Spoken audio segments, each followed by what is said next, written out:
오늘 주님이 주시는 말씀은 사도행전 8장부터 1절부터 40절까지의 말씀입니다. 사도행전 8장의 말씀, 오늘 주님이 주시는 말씀의 도전은 안수가 무엇인가, 세례가 무엇인가 하는 것이죠. 우리가 세례를 받고 또 안수도 받았습니다. 세례는 뭐고 안수는 뭘까요? 우리 그 가운데 주님의 귀한 뜻이 새로워지는 오늘 이 시간이 되기를 주의 이름으로 축원합니다.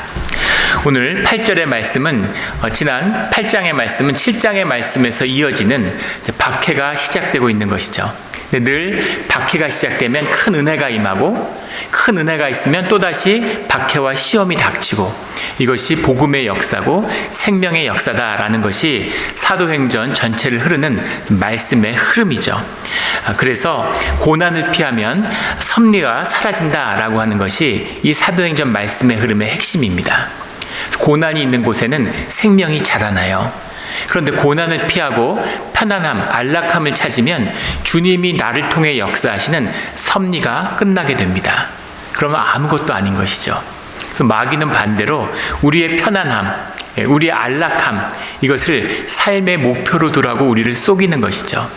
그러나 삶의 본질, 생명의 본질은 고난을 만나고 그것을 헤쳐나가는 것이다 라는 것을 말씀은 분명히 증거하고 있습니다. 오늘 사울이 교회를 박해하니까 그 박해가 임해서 사도들을 제외하고는 예루살렘 교회에 있던 교인들이 뿔뿔이 흩어진 겁니다. 그 뿔뿔이 흩어졌는데 그 흩어지는 곳마다 주님의 복음이 증거되고 하나님의 말씀이 퍼져나가기 시작하는 것이죠. 이것이 주님의 섭리죠. 이것이 주님이 역사하시는 방향입니다.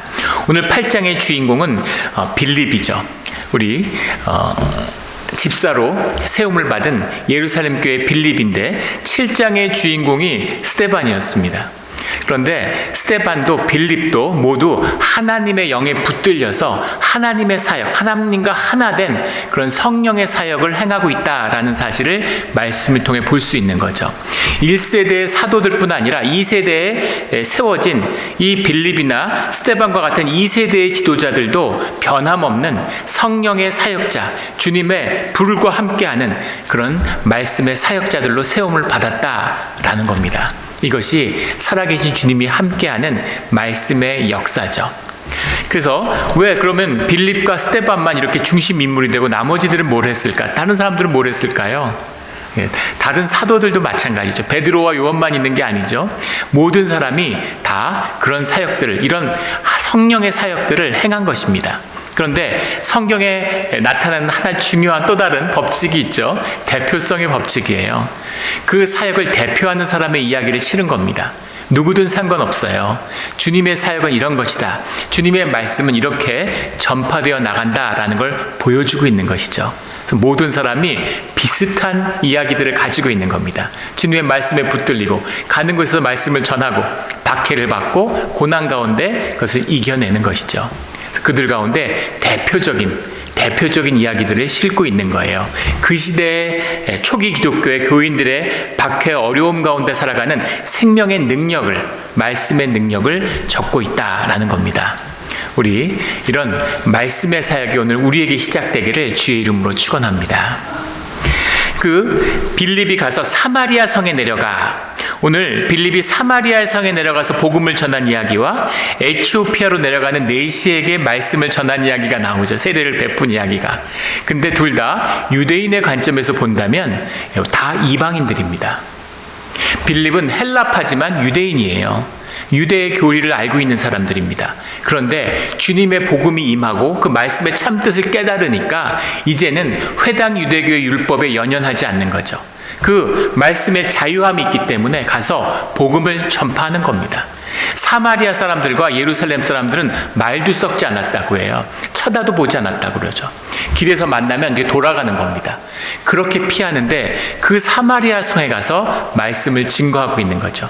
그 사마리아에 복음이 전파될 거라고 예수님이 말씀하셨죠. 그 말씀이 성취되는 겁니다.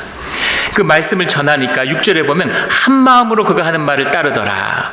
8절에는 큰 기쁨이 있더라. 물론 귀신을 쫓아내고 못 걷느니 중풍병 앓는 자들, 아픈 자들이 고침을 받으니까 기쁨이 있었겠지만 그 기쁨을 의미하는 게 아니죠. 우리 말씀을 묵상하는 분들은 이 단어 한마음, 큰 기쁨, 이런 말씀이 오면 딱 느껴지는 게 있죠.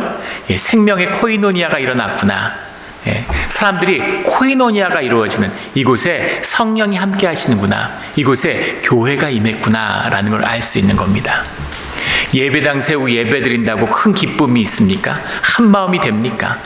주님이 함께 하셔야, 성령이 함께 하셔야 그 성령의 감동 감화받은 주 안에 있는 형제들이 큰 기쁨을 누리고 한 마음이 되어서 서로 공동체를 이루게 되는 것이죠. 근데 이 놀라운 역사가 사마리아에서 일어났다는 겁니다. 예루살렘에서도 이루어지지 않는 역사가 사마리아에 임했다. 이것이 말씀이고 이것이 성령이 함께 하시는 역사다라는 것을 보여주고 있죠.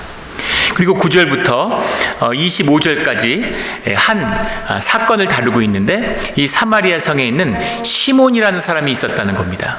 이 시몬이 마술사인데, 점성술사인데, 이가 얼마나 능력이 컸는지 그가 10절에 보면 크다 일컫는 하나님의 능력이라 하더라. 하나님의 능력이다. 이 사람은 이렇게 불릴 만큼 하나님을 모르는 자인데 큰 능력이 있더라는 거죠. 세상에는 하나님을 모르는데, 성령이 함께하지 않는데 큰 능력을 가진 자들이 있습니다. 신통하고 아주 각별한 능력과 세상의 권세를 흔드는 그런 능력 있는 자들이 있어요. 그 능력은 어디서 왔을까요? 그 능력은 어디서 왔겠습니까?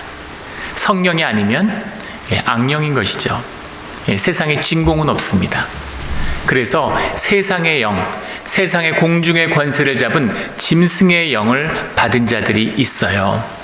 그래서 현상을 쫓는 자들, 혈육을 쫓는 자들, 현상의 물리적인 것에 집착하는 자들은 짐승의 권세에 무릎 꿇게 돼 있습니다. 왜냐하면 그 능력과 권세가 커 보이기 때문이죠. 권세로 사람을 유혹하는데 거기에 흥하지 않을 자가 어디 있겠어요? 응하지 않을 자가. 그래서 이단들이 이런 걸 많이 하잖아요. 요새는 교회도 병들어서 이런 것을 흉내내는데, 사람을 많이 모으고 우리에게 능력이 있다, 권세가 있다, 이제 이런 걸 보여주는 거예요. 그 예전에 한국에서 이단을 다니고 있는 이제 그런 사람을 하나 만나서 도저히 이해가 되지 않아서 왜 그 이단 교회에 그렇게 나가느냐고 이렇게 물어보니까 그분이 뭐라 그러냐면, 그 교회에 그렇게 기적이 많이 일어난다는 거예요. 그 기적이 일어나는데 여기에 성령이 있는 게 아니겠느냐, 이렇게 얘기하는 거죠. 기적과 이적을 쫓으면 그렇게 되는 겁니다. 말씀을 쫓는 자만이 주님의 길을 가게 되는 것이죠. 현상에, 물리적인 현상에 혹하는 자들. 그래서 돈 벌고 성공했다고 사람 앞에 세워서 간증하고, 권세 있고 능력이 있다고, 병 고쳤다고, 귀신 쫓는다고. 귀신이 귀신을 쫓죠. 하지만 다 한통속 아닙니까? 얼마나 멋들어진 쇼를 하겠어요. 그런 것에 혹하는 자들은 결국은 짐승의 권세로 들어간다는 겁니다. 시몬이 그런 자였다는 거죠. 근데 그 시몬이 빌립이 와서 말씀을 선포하는 것을 본 다음에 큰 충격을 받게 되는 겁니다. 12절에 보면 하나님의 나라와 및 예수 그리스도의 이름에 관하여 전도함을 그들이 믿고 남녀가 다 세례를 받으니, 사람들이 빌립을 쫓고 그 안에서 기적이 일어나는 걸 보면서 시몬이 거기에 깊은 영향을 받은 거죠. 13절에 시몬도 믿고 세례를 받은 후에 전심으로 빌립을 따라다니며 그 나타나는 표적과 큰 능력을 보고 놀라니라, 이렇게 되어 있죠. 시몬도 믿었다는 겁니다. 잘 기억하셔야죠. 시몬도 세례를 받았습니다. 그리고 전심으로 마음을 다해서 빌립을 따라다니면서 동역을 했다는 거죠. 그리고 같이 함께하고 있는데, 그런데 빌립에게 나타나는 능력과 표적, 그걸 보고 부럽고 셈이 나는 거죠. 나도 갖고 싶은 거고, 나도 능력이 있는데, 원래 시몬도 능력이 있었잖아요. 그런데 왜 이제 빌립의 능력을 보고 놀라고 사모했을까요? 빌립의 능력이 더 커서 나보다 더 큰 능력을 갖고 싶다? 아니죠. 세례를 받고 시몬이 빌립을 따라다니면서 자신의 능력을 잃은 것이죠. 능력이 없는 겁니다. 그런데 빌립의 능력이 있고 그 능력이 무엇인지, 그 능력을 맛보는 것이 어떤 것인지를 맛을 아는 것이죠.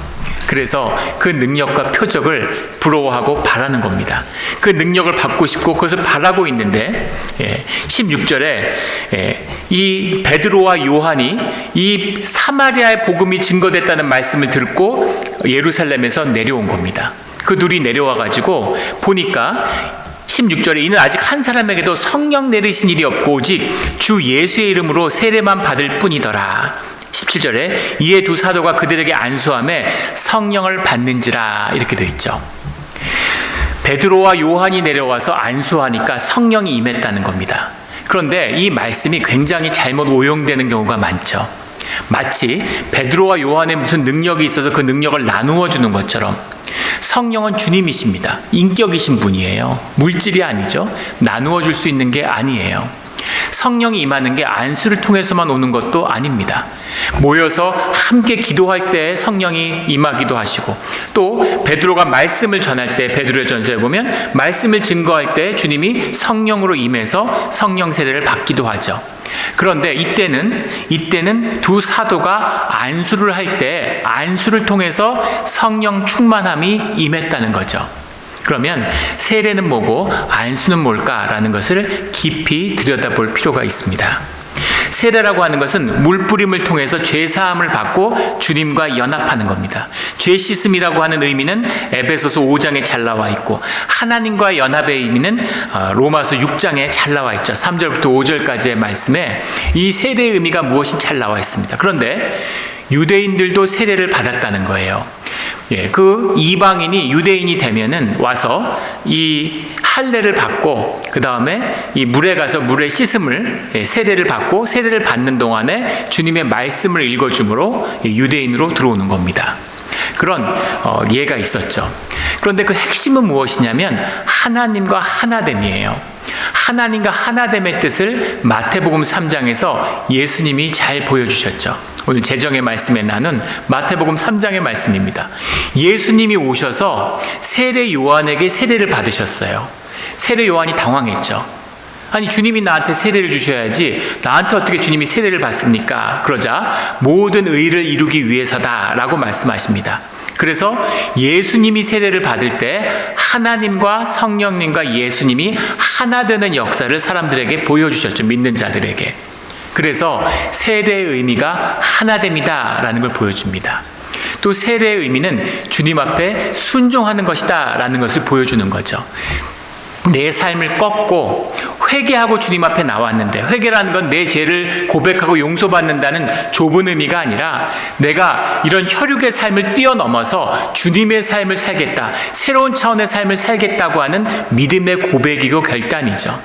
그렇게 주님 앞에 나왔을 때 주님과 하나 되는, 주님과 하나됨을 믿음으로 고백하는 것, 이것이 세례입니다. 예수님이 세례를 받으심으로 주님께, 하나님께 순종하는 모습을 보여주고 또 삼위의 주님이 하나 되는 모습을 우리에게 보여주셨죠. 그래서 세례의 의미가 하나 되는 것이다, 죄 씻음이다 라는 의미를 우리가 알고 있습니다. 그래서 구약 정결의 예법도 마찬가지죠. 본질은 죄사함과 주님과 하나됨입니다. 그런데 이 세례를 주님이 명령하셨어요. 제자들에게 가서 세례를 주라고. 마태복음 28장 19절에 보면 너희가 가서 아버지와 아들과 성령의 이름으로 세례를 베풀어라 이렇게 말씀하시죠.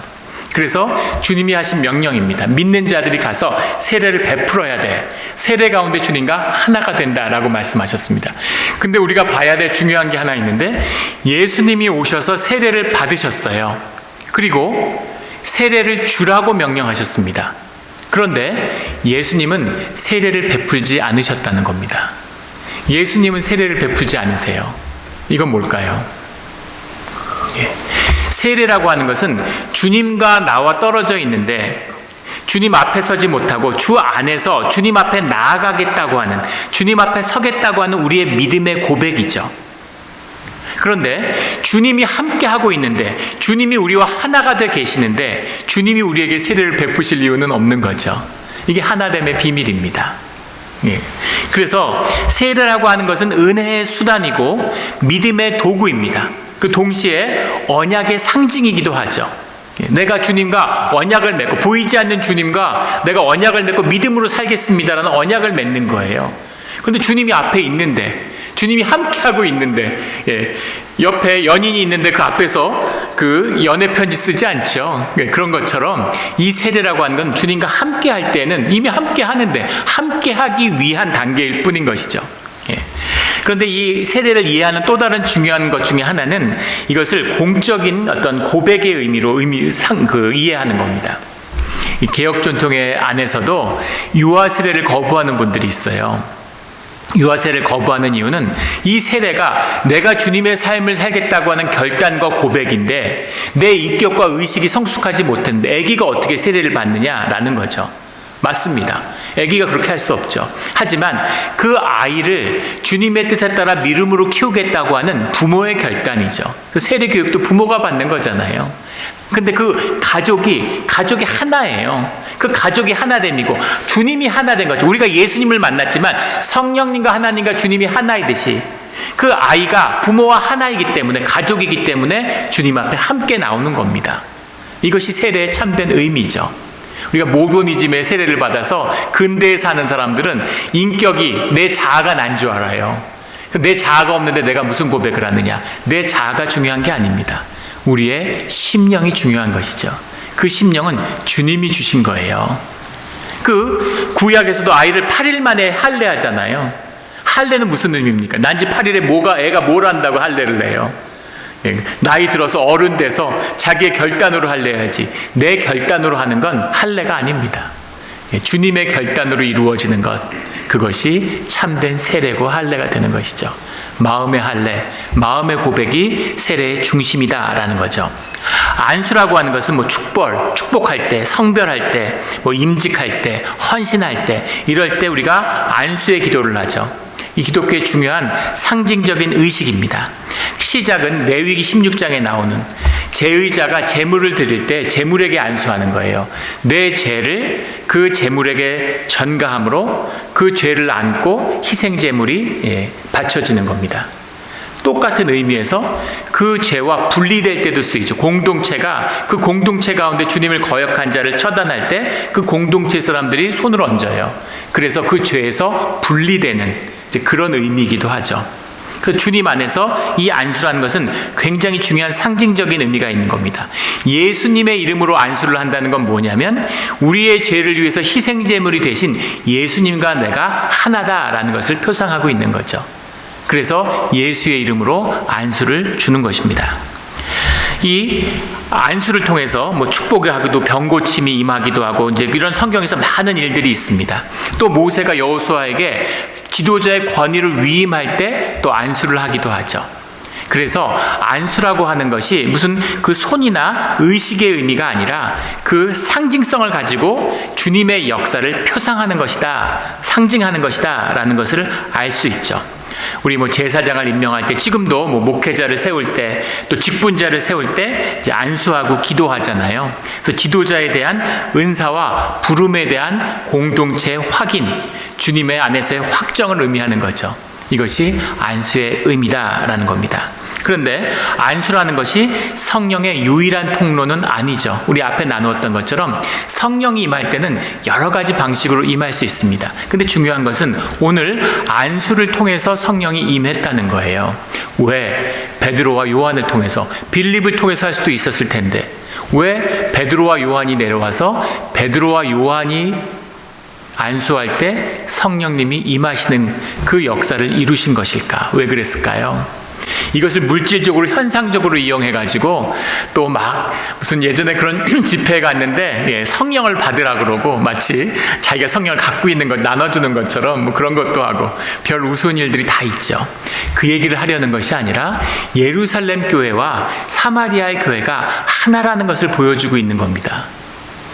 교회가 하나예요. 주님의 권위 아래 놓인 모든 교회의 하나됨, 주님 안에서 하나됨을 보여주고 있는 겁니다. 예루살렘과 사마리아가 어떻게 하나 될 수 있어요? 하지만 주님 안에서, 성령 안에서는 하나라는 것이죠. 또 하나는 하나님 안에서의 권위와 질서가 있다는 겁니다. 사도가 대단해갖고 높이라는 게 아니죠. 주님을 높이는 자들이 사도의 부르심과 사명을 존중하라는 겁니다. 이것이 말씀의 존중이라는 거죠. 저도 목회를 하지만 교회에서 목회자들을 귀하게 여깁니다. 그리고 참 귀하게 섬겨주시죠. 그래서 어떨 때는 참 뭐라고 이렇게까지 해주시나 이런 마음이 들 때가 있어요. 그런데 목회자가, 전도자가 뭐가 있어서가 아니죠. 그들이 짊어진 하나님 안에서의 소명과 부르심을 귀하게 여기는 겁니다. 그걸 존중하라는 거죠. 그래서 베드로와 요한의 권위가 존중받는 것이에요. 그런데 이것을 거부하는 사람들도 있죠.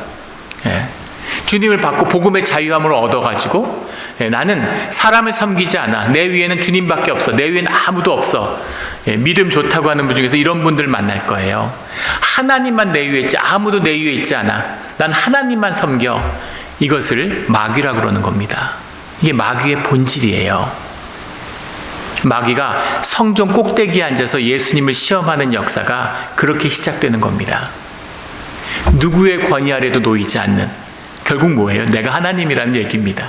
하나님의 이름을 얘기하지만 사실은 내 마음대로 하는 것이죠. 그게 마귀입니다. 마귀가 하나님을 복종하지 않을까요? 마귀가 천사 출신인데 주님을 모를까요? 말씀을 모를까요? 주님을 모를까요?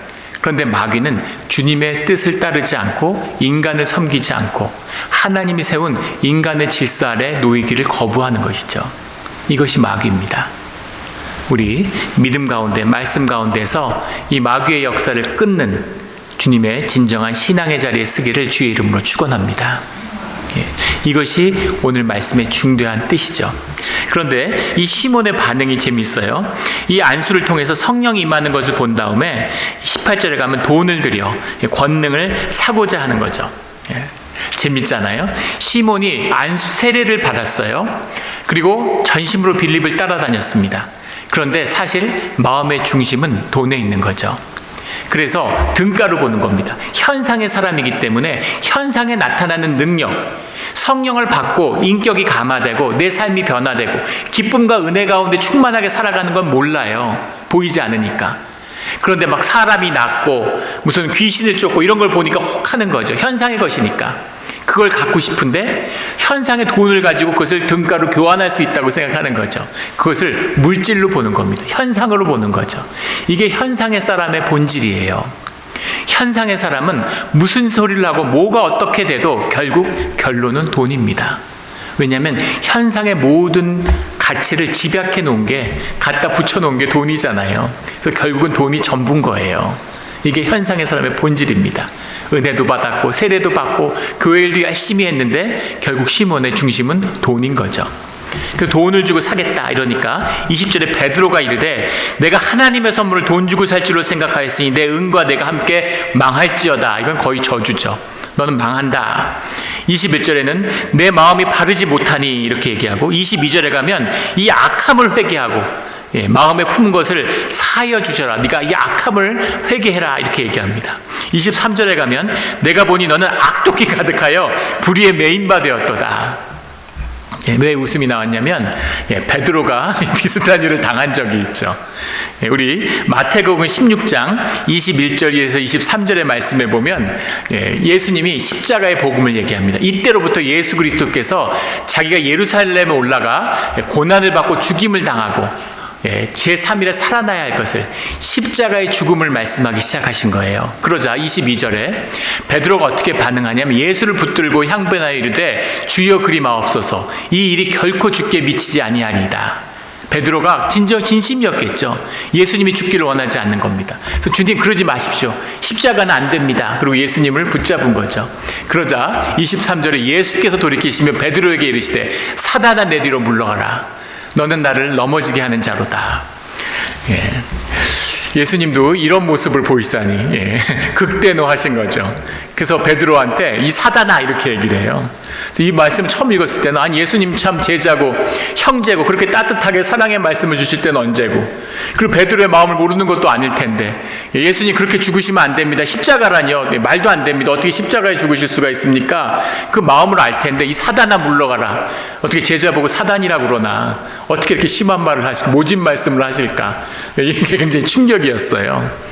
그런데 오늘 베드로가 시몬에게 똑같은 이야기를 하고 있는 거죠. 네가 아주 악독하구나. 네가 아주 악하구나. 네가 아주 저주를 받아야 되겠구나. 이렇게 이야기하는 거죠. 왜 그럴까요? 주님의 성령의 역사를 거스르고 있기 때문인 겁니다. 이것이 성경의 말씀의 아주 핵심이에요. 우리가 무슨 죄를 지어도 주님 앞에 용서받고 주님이 그걸 품어주세요. 유대인들이 견디지 못했던 창기와 세리를 주님이 사랑으로 품어주셨습니다. 그거는 별로 큰 죄가 아니에요. 주님이 용서하시고 품어주세요. 그런데 베드로가 한마디 했다고 주님이 이 사단아 물러가라 이렇게 말씀을 하시나? 근데 그것은 예수님의 십자가의 사역을 거스르는 일이기 때문입니다.